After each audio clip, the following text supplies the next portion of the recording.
We've all heard it a million times. Red meat isn't exactly a friend to your heart given the amounts of high saturated fat and cholesterol. A study published in the journal Nature Medicine shows that carnitine, a compound found in red meat, may be possible for the clogging of blood vessels. Eating red meat every day dramatically increases the risk of mortality, including death from cancer and other diseases. NPR reports that those who ate beef, lamb, or pork every day had a 20% chance of increased death compared to those who ate little to no red meat. The National Institute of Health estimates that Americans' red meat habit may account for up to 1.5 million deaths every decade. Regularly eating more than the recommended amount of red meat was also related to increased depression and anxiety.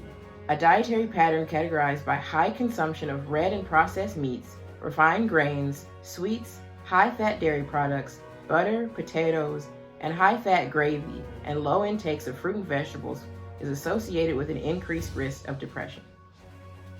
All of this being said, this doesn't mean that you can never eat red meat, but cutting the amounts you include in your diet can have a substantial impact on your overall health. Diet alternatives that you should try to help you lower or eliminate your red meat intake include pescatarianism, paulitarianism, paulo-pescatarianism, and vegetarianism if you're willing to cut out meat entirely. What is the pescatarian diet? The pescatarian diet is when a person's main source of animal protein comes from fish and other seafood. Eating fish daily, especially fatty fish, increases your intake of long-chain omega-3 fatty acid. An omega-3 fatty acid is an unsaturated fat that can be beneficial to people, and some omega-3s are essential for healthy living. Pescatarians have a lower blood pressure, lower risk of abnormal heart rhythms, and fewer fatal heart attacks than those who do not include fish in their diet. A pescatarian diet also protects people against colorectal cancers or cancers that affect the colon or rectum. Following a pescatarian diet can reduce the risk of type 2 diabetes and metabolic syndrome. There is also evidence that the omega-3s present in fatty fish may reduce inflammation. The pescatarian diet is a great diet to try for cutting out red meat due to all of its benefits. But if fish isn't for you, you could also try the paulitarian diet.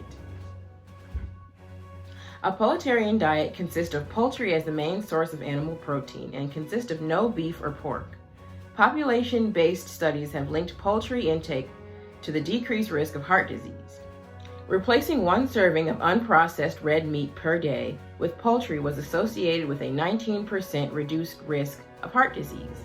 In addition to being lower in red and processed meats, paulitarian diets are meant to be high in plant foods. As a result, the diet can be rich in fiber and antioxidants, which may protect against heart disease by reducing blood pressure and increasing good cholesterol.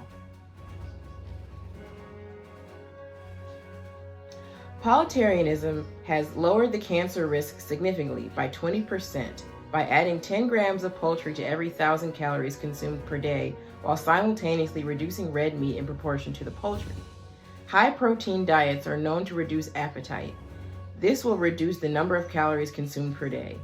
Poultry is high in protein and offers low calories and lesser saturated fat compared to processed red meat products.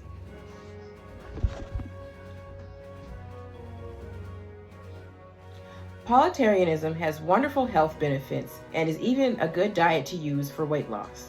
Another dietary option you could try is paulo-pescatarianism. Paulo-pescatarianism is a cross diet between paulitarianism and pescatarianism, meaning instead of poultry or fish, you can eat both. Many people start paulo-pescatarianism to start their vegetarian journey, but others do it simply just to cut out red meat. Another great dietary option to try when trying to eliminate red meat is vegetarianism. Vegetarianism actually eliminates all forms of meat, including poultry, red meats, and fish, as well as other seafood.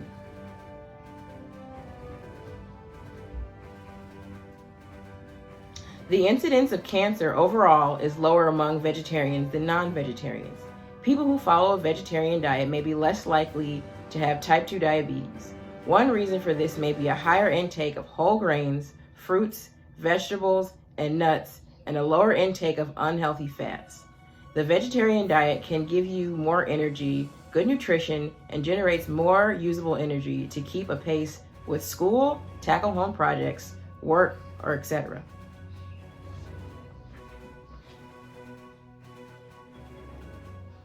It can also help you avoid toxic chemicals found in some meats, such as hormones.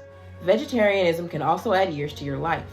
If you switch from the standard American diet to the vegetarian diet, you can add about 13 healthy years to your life.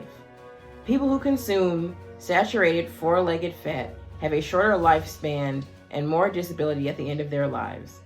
Animal products clog your arteries, zap your energy, and slow down your immune system. If you want to improve your overall health, removing red meat is a great place to start. Removing red meat can reduce your chances of clogged blood vessels and arteries, multiple types of cancers, depression and anxiety, diabetes, high blood pressure, heart attack, heart disease, and even early death. Removing red meat from your diet completely isn't necessary. However, eating it in small amounts versus eating it every day can definitely increase the value of your health. Thank you.